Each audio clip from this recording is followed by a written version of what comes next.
తాకట్లో ఉన్న మీ బంగారాన్ని విడిపించి ఆ రోజు ఆన్లైన్ రేటుకి కొంటాం. Sharma gold company. ఓం నమో వెంకటేశాయ.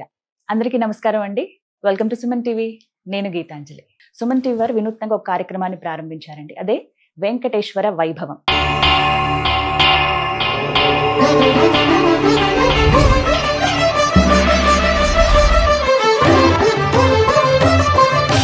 తిరుమల కొండల పైన ఆ కొండల మధ్యలో 7 కొండల వాడిగా మనం చెబుతున్నాం స్వామి. అసలు ఆయన ఎప్పుడు వెలిసారు అక్కడ? స్వయంభూమూర్తి అని చెప్తారు. అలాగే వారి విగ్రహం పైన కూడా ఎన్నో సందేహాలండి. నిజంగా అది స్వామివారి రూపమేనా? కొంతమంది ఏమో లేదు లేదు అమ్మవారు అంటారు, కొంతమంది ఏమో సుబ్రహ్మణ్య స్వామి అంటారు, కొంతమంది ఏమో వెంకటేశ్వర స్వామి అంటారు, కొంతమంది అయితే ఇప్పుడు చాలా చూస్తున్నామండి ఆయన అసలు వెంకటేశ్వర స్వామి ఏ దేవుళ్ళు వీళ్ళందరూ కాదు బుద్ధుడు అంటారు కొంతమంది. ఇంత వాదనలు జరుగుతున్న ఈ నేపథ్యంలో అసలు ఆ తిరుమల కొండల పైన స్వామివారు ఎప్పుడు వెలిసారు, ఎప్పటి నుంచి ఉన్నారనేది తెలుసుకోవాలనుకుంటున్నాను. భగవంతుడు అంటేనే ఒక ప్రేమతత్వం అనమాట. ఎంతో ప్రేమతత్వం ఆ భగవంతుడు అంటే.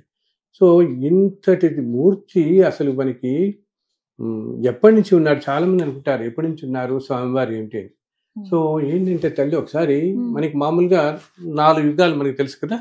ఈ పరంపర అంతా కాల పరంపరలో కృతయుగం, త్రేతాయుగం, ద్వాపర యుగం, ఇప్పుడు కలియుగం. ఇలా ఉంటున్నప్పుడు ఏమవుతుంది, మనం వింటుంటాం కదా. ఏంటి, కృతయుగంలో మొట్టమొదటిలో ధర్మం 4 పాదాలు నడిచేది. తర్వాత త్రేతాయుగంకి వచ్చేటప్పటికి 3 పాదాలు అయింది. మళ్ళీ ద్వాపరయుగంకి వచ్చేటప్పటికి 2 పాదాలకి అయింది. ఇప్పుడు ఏంటంటే ఒకటే పాదం మీద నడుస్తూ ఉంటుంది. అది మనం చూస్తూనే ఉన్నాం, ఎలాంటి పరిస్థితుల్లో ఉన్నాము మనం.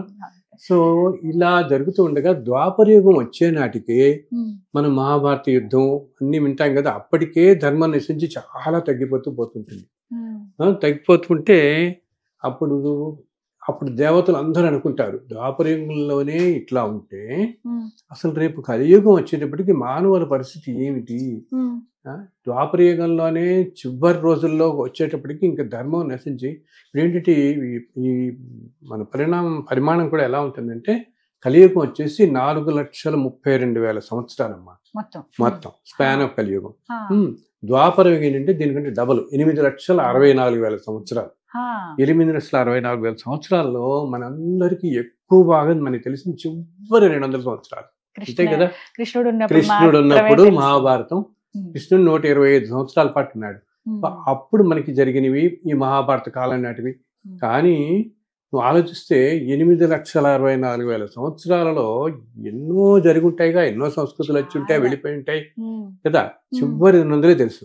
సో అసలు ఏం జరిగాయో, అప్పుడు ఎట్లా జరిగాయో అన్ని కూడా మనకి మహాభారతం ద్వారా ఇప్పుడు అవి తెలిసాయి. ఇది అయిపోగానే కృష్ణావతారం అయిన తక్షణం కలియుగం ప్రారంభం అయిపోయింది. చాలా మంది ఏమనుకుంటారు, కృష్ణుని అవతారం అయిపోగానే అంటే ద్వాపరయుగం అయిపోగానే ప్రళయం వచ్చేసింది. ప్రళయం అనేది ఒక యుగం అయిపోగానే రాదనమాట. ఒక యుగం అయిపోగానే భూమి అంతా మునిగిపోయే ప్రళయకాలం రాదు. ఈ 4 యుగాల్ని కలిపి మహాయుగం అంటాం. ఇలాగ కొన్ని మహాయుగాలు గడిచిన తర్వాతే ప్రళయం వస్తుంది.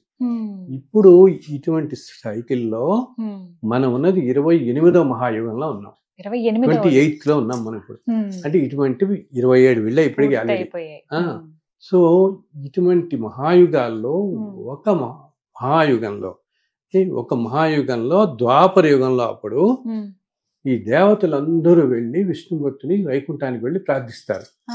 స్వామి, ఈ ద్వాపర యుగంలోనే కింద చూస్తున్నాం భూమి మీద ఇంత దారుణంగా ఉంది పరిస్థితి.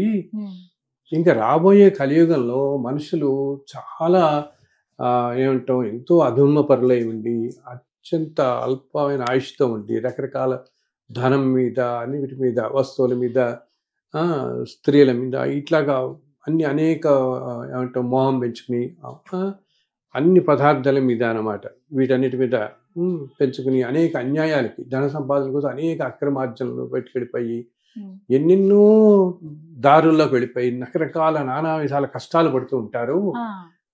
ఇంకా రాబోయేది ఎందుకంటే దృష్టి వాళ్ళందరూ కూడా గ్రహిస్తారనమాట. మహర్షులకి ఆ దర్శనాశక్తితో గ్రహించి కలియుగం ఇలా ఉండబోతోంది, ముందు ముందు వీళ్ళందరి పని ఆగిపోతుంది మానవులు. ఇక్కడ ఏమవుతుంది, ఎప్పుడైతే ధర్మమే లేకుండా పోతుందో అన్యాయం చేసే వాడితో పాటు ధర్మంగా ఉన్న వాళ్ళు కూడా చాలా సఫర్ అవుతుంటారు కదా, ఏమో కష్టాలు పాలవుతుంటారు. అది మనం చూస్తున్నాం కూడా. అవును. ధర్మంలో ఉన్న వాళ్ళు కూడా ధర్మబద్ధంగా ఉన్న వాళ్ళకే కష్టాలు. ఉన్న వాళ్ళు కూడా ఎంత కష్టాలు పాలవుతున్నారు, ఎట్లా పడుతున్నారని చూస్తున్నాం కదా. సో ఇది వెళ్ళి వీడి దేవతలందరూ వెళ్ళి స్వామివారి దగ్గర మొరపెట్టుకుంటారు. ఆ స్వామికి వెళ్ళి, స్వామి ఇలా అవ్వబోతోంది, నీకు తెలిసిందే కదా ఇది, వాళ్ళందరినీ ఎలాగ ఉద్ధరించబడాలి, ఎలాగ వాళ్ళలో ధర్మంగా ఉండేవాళ్ళు ఈ కష్టాల నుంచి, వాళ్ళ ప్రారంభ కర్మల నుంచి వాళ్ళు అనిపిస్తున్న బాధల నుంచి కాస్త ఉపశమనం కలగడానికి ఎలా స్వామి, మాకు అందరికీ చాలా వ్యధగా ఉంది చూస్తుంటే అని చెప్పి ఆ శ్రీమన్నారాయణ వారిని వీళ్ళందరూ ప్రార్థిస్తారు. అప్పుడు శ్రీమన్నారాయణ చెప్తాడనమాట, ఆయన అని చెప్పగానే నేను కలియుగంలో భూమి మీద వెలసి కలియుగాంతం దాకా ఉండి అందరినీ ధర్మ మార్గంలో ఉండే వారిని రక్షిస్తూ ఉంటాను అని అంటారు. అప్పుడు వీళ్ళందరూ ఎంతో సంతోషపడతారు. అమ్మ స్వామి వారు వస్తున్నారు, నారాయణ నువ్వే వస్తున్నావా తండ్రి భూమి మీద అంటే, నేనే వస్తున్నాను, నేనే స్వయంగా వైకుంఠం నుంచి వచ్చి భూమి మీద ఒక ప్రదేశం ఎన్నుకొని ఆ ప్రదేశంలో నేను వచ్చి నిలబడి కలియుగాంతం దాకా ఎవరైతే ధర్మంగా ఉంటూ ఉంటారో వాళ్ళు కూడా కష్టాలు పడుతున్న వాళ్ళందరినీ మంచి మార్గంలో ఉంటూ నన్ను ఎవరైతే సేవిస్తూ ఉంటారో వాళ్ళందరినీ రక్షిస్తూ కలియుగంలో వాళ్ళందరినీ మంచి వాళ్ళని కాపాడుతూ ఈ విధంగా నేనే వచ్చి స్వయంగా వెలుస్తాను అని అంటారు. అనగానే వీళ్ళంతా చాలా సంతోషపడి ఎప్పుడు అని అడుగుతారు. ఎప్పుడైతే ఆ సమయం త్వరలో వస్తుంది మీరు అంటారు. మీరందరూ అందరూ పడినప్పుడు వీళ్ళందరూ సంతోషిస్తారు. ఆ సమయం కోసం ఎదురు చూద్దాం, ఇంకా స్వామి ఎప్పుడు వస్తారని. సో అలా అవగానే ద్వాపరం యుగం అయిపోయిన తర్వాత కలియుగం రాగానే ఒకరోజు అప్పుడు ఒకరోజు ఏం చేస్తారు, స్వామివారి గరుత్మంతుని పిలిచి, గరుత్మంతుడు స్వామివారికి ప్రథమ సేవకుడు, ఎదురుకుండా అలా ఉంటాడు. ఇప్పుడు చూస్తాం కదా మనం వైష్ణవ ఆలయాలన్నింటిలో కూడా స్వామికి ఎదురుకుండా ఉంటాడు. ఆయన ఏంటిట ఎంత సేవకుడు అంటే అలా రెక్కలు అలా విప్పుకుని ఉంటాడు. ఎప్పుడు ఏ క్షణంలో ఆయన ఆదేశం వస్తే వెళ్ళాలా, ఎక్కడికి వెళ్ళాలంటే అక్కడికి.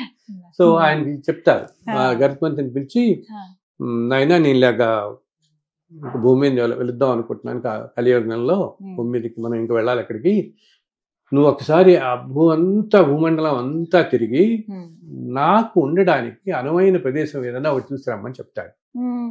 అప్పుడు గరుత్మంతుల వారు ఇంకా వాయువేగంతో వైకుంఠం నుంచి వచ్చి భూమి మీద అనేక ప్రదేశాలు చూస్తారు. ఒక్కొక్క ప్రదేశం చూస్తే అందులో సాక్షాత్తు శ్రీమన్నారాయణుడే ఆయనే వచ్చి ఉండాలంటే అది ఎంత అద్భుతమైన ప్రదేశమై ఉండాలి. వైకుంఠం ఆ పరంధాముడే పురుషోత్తముడే వచ్చి ఉంటున్నాడంటే అందులో చూస్తారు. కొన్ని ప్రదేశాలు లాగానే పక్కని ఒక చోట ముందు ఒక ప్రదేశానికి వస్తారు. అక్కడ ఎంతో గొప్ప నది వెళుతూ ఉంటుంది పక్క నుంచి, చాలా బాగుంది నది ఒడ్డని అనుకుంటారు. కానీ ఆయన ఇంకా అనుకుంటూ ఉండగా గరుత్మంతుల వారు ఒక చోట ఎక్కడో ఆయనకి ఏదో కొంచెం సంశయంగా అనిపిస్తుంది, ఏమో ఇదంతా ఇదిగా గబుక్కుని అనిపించి అక్కడి నుంచి ఇంకో చోటుకి వెళ్ళిపోతారు. ఇంకో చోటుకి వెళ్ళి మన భారతదేశ ప్రదేశంలో అనమాట, భారతదేశం ఇలా ఈ ప్రపంచం అంతా. అప్పుడు ఆ రోజుల్లో ఏంటంటే తల్లి, మొట్టమొదట్లో అసలు ఇన్ని దేశాలు అనేవి లేవు, అంతా కూడా ఒకటే ప్రదేశంగా కూడా ఉండేది. అసలు తర్వాత ఈ ఖండాలు విడిపోవడం కూడా తర్వాత జరిగింది. ముందంతా భూభారం ఒకటేలా ఉండేది, భూభాగం అంతా కూడా అన్ని చోట్ల ఈ సనాతన ధర్మమే విస్తరిల్లి ఉండేది మొత్తం కూడా. ఇప్పుడు నేను అనుకుంటున్న అమెరికా, రష్యా ఇవన్నీ కూడా 200-300 సంవత్సరాలు 400 సంవత్సరాలు ఈ మధ్య కాలంలో వచ్చిన పేర్లు ఇవన్నీ. అప్పుడు ఆ సంస్కృతులు, ఆ రాజ్యాలు అవన్నీ వేరప్పుడు. సో ఈ గరుత్మంతుడు అలా కలియుగం మొదట్లో అలా తిరుగుతూ ఇంకో ప్రదేశానికి వెళ్తాడు. అక్కడ చాలా బాగుంటుంది. ఏంటి అక్కడ ఎన్నో అద్భుతమైన పూల తోటలు అన్నీ ఉంటాయన్నమాట. మరి చాలా బాగుంది ప్రదేశం అనుకుంటుండగా అక్కడ ఇంకొక చేదో కొద్దిగా మనసుకి ఇంకా పూర్తిగా రాదు, సంతృప్తి కలగక అక్కడి నుంచి ఇంకో చోటుకు వెళ్తాడు. ఇంకో చోటుకి వెళ్తే అది ఇంకా అద్భుతంగా ఉంటుంది. ఓ పక్కన సెలయాలు వెళుతుంటాయి, ఒక పక్కన ఇట్లా ఉంటుంది, ఏమంటాం మనం ఎన్నో చక్కటి లేళ్ళని పరిగెడుతూ ఉంటాయి, కుందేళ్ళు ఉంటాయి, చాలా బాగుంటుంది. ఇది చాలా బాగుంది ప్రదేశం అనుకుంటాడు అనమాట. అన్ని నెమళ్ళు ఉంటాయి అక్కడంతా కూడా, ఎన్నో రకరకాలమైన పుష్ప జాతులు కానీ రకరకాల మృగజాతులు కానీ, అంటే ప్రకృతి ఎంతో అద్భుతంగా ఉంటుంది అనమాట. నెమళ్ళన్నీ అక్కడ నాట్యం చేస్తూ ఉంటాయి, ఏనుగులు నాట్యం చేస్తుంటాయి, అటు ఇటు ఏంకారం చేస్తూ, చాలా బాగుంది ప్రదేశం అనుకుంటాడు. మళ్ళీ ఏదో కొంచెం వెరతిగా అనిపిస్తుంది, మళ్ళీ వాయువేగంతో మళ్ళీ పెడతాడు. వెళ్ళి అలా ఒక ప్రదేశానికి వచ్చేటప్పటికి ఇంకో ప్రదేశానికి వచ్చి ఒక కొండల మధ్య దగ్గరికి వస్తాడు. దగ్గరికి అక్కడ పక్క నుంచి ఒక నది పెడుతూ ఉంటుంది. ఆ నది దగ్గరికి వచ్చి పక్కనే కొండల దగ్గరికి వెళ్ళి ఆ కొండల మీద వాలి చూస్తే అక్కడ ఇంకా అసలు ఎంత అద్భుతంగా ఉంటుందంటే ఎటు ఎటు చూసినా పెద్ద పెద్ద అరణ్యాలు, ఎన్నో అద్భుతమైన వృక్ష జాతులు అనమాట. పుష్పజాతులు, వృక్ష జాతులు ఉంటాయి. దాంట్లోనేమో ఎల్లో మామూలుగా మన పళ్ళం అనమాట, రకరకాల పండ్ల మొక్కలు కానీ పూల మొక్కలు కానీ ఎన్నో రకాలు ఉంటాయి. అండ్ అన్నిటికంటే మించి ఎన్నో సెలయేళ్ళు ఉంటాయి. అదంతా కొండలు అంతా కూడా ఒక నది పక్కనే ఉంటుందని చెప్పాను కదా. ఇదన్నీ చూస్తాడు. అండ్ ప్రకృతి ఎంత అద్భుతంగా ఉంటుందో అంత అద్భుతం ఉంటుంది. అక్కడతో చాలా అద్భుతంగా ఉండి అంత జీవరాశి కూడా మాత్రం ఎంతో ఒక విధంగా దేదీప్యమానంగా ప్రకాశిస్తూ ఉంటుంది ఆ ప్రదేశం అంతా. అప్పుడు అనిపిస్తుంది ఇది స్వామికి సాక్షాత్తు శ్రీమన్నారాయణ వారే వచ్చి ఉండడానికి ఇంతకంటే గొప్ప ప్రదేశం లేదు ఈ భూమండలంలోని. అదే ఈ రోజు మనం చూస్తున్న స్వామివారు ఉన్న వెంకటాద్రి. దాని పక్కన ఏంటంటే సువర్ణముఖి నది అని వెళుతూ ఉంటుంది. సువర్ణముఖి నది తీరంలో ఉంటుంది ఈ కొండలన్నీ ఉంటాయి. ఇవి శేషాచల పర్వతాలు అంటారు. ఇక్కడ చూసి అప్పుడు ఇక్కడి నుంచి వెంటనే వాయువేగంతో వైకుంఠానికి వెళ్ళి స్వామికి చెప్తాడు, స్వామి మీకోసం బ్రహ్మాండ ప్రదేశాన్ని చూశాను, ఇంకా మీరు రావటమే తరువాయి అని అంటారు. అనగానే ఆయన వెంటనే చెప్తారు, మనం ఫలానా రోజు ఇలా వెళ్ళబోతున్నాను ఆయన భూలోకానికి అనగానే వెంటనే ఈ గరుత్మంతుల వారు అందరికీ దేవతలందరికీ చెప్తారు, స్వామివారు ఫలానా రోజు వైకుంఠం నుంచి దిగి భూమికి వస్తున్నారు, భూమికి రాబోతున్నారు అనగానే అప్పుడు ఇంకా దేవతలు అందరూ ఎంతో సంతోషపడి సో వైకుంఠం నుంచి స్వామి ఒక రోజున ఎప్పుడు వస్తారు, కలియుగంలో ఒక సంవత్సరంలో అనమాట, ఆశ్వేజ మాసంలో శ్రవణ నక్షత్రం రోజున ఆయన ఈ కొండల మీదకి వచ్చి ఇప్పుడు ప్రదేశానికి వచ్చారు. ఆయన వచ్చినప్పుడు ఆయన అక్కడి నుంచి వస్తుంటే ఇంకా తెలిసింది కదా స్వామి వెళ్ళబోతున్నాడని, నారాయణులు వారే వస్తున్నారు ఇక్కడికి అని చెప్పేసి. ఇంకా వస్తున్నప్పుడు ఆయనతో పాటుట అందరు దేవతలు వస్తారు ఆకాశ మార్గంలో. అసలు అది చూస్తే మనకి ఊహించుకోవడానికే చూడు, నువ్వు పక్కన శివుడు, బ్రహ్మదేవుడు, హనుమంతులు వారు అందరూ ఇంద్రుడు, అందరూ సర్వదేవతలు అన్నమాట. అందరూ వినాయకుడు, సుబ్రహ్మణ్య స్వామి, సర్వదేవతలు, ముగ్గురు శక్తులు అందరూ అనమాట. మన సరస్వతీదేవి, లక్ష్మీదేవి, పార్వతీదేవి, వీరు అందరూ అసలు మామూలుగా మన వాళ్ళు అంటే యక్ష కింపురుష కిన్నెర గణాలని, అలా దేవతా గణాలన్నీ కొన్ని వేలు ఆకాశం అంతాట. అసలు ఒక్క దేవత వస్తుంటేనే మనకు కనపడితే తేజస్సుందంటాం ఆకాశంలో. సూర్యచంద్రుడు కూడా దేవతలు, ఆ దేవతలు అష్ట దిక్పాలకులు, నవగ్రహ దేవతలు అందరూ ఆకాశం నుంచి ఇలా వస్తుంటే ఆశ్చర్యపోతూ, ఇప్పుడు మిగతా దేవతలు చాలా మందికి తెలియదు కదా ఏ ప్రదేశానికి వెళ్ళబోతున్నారని.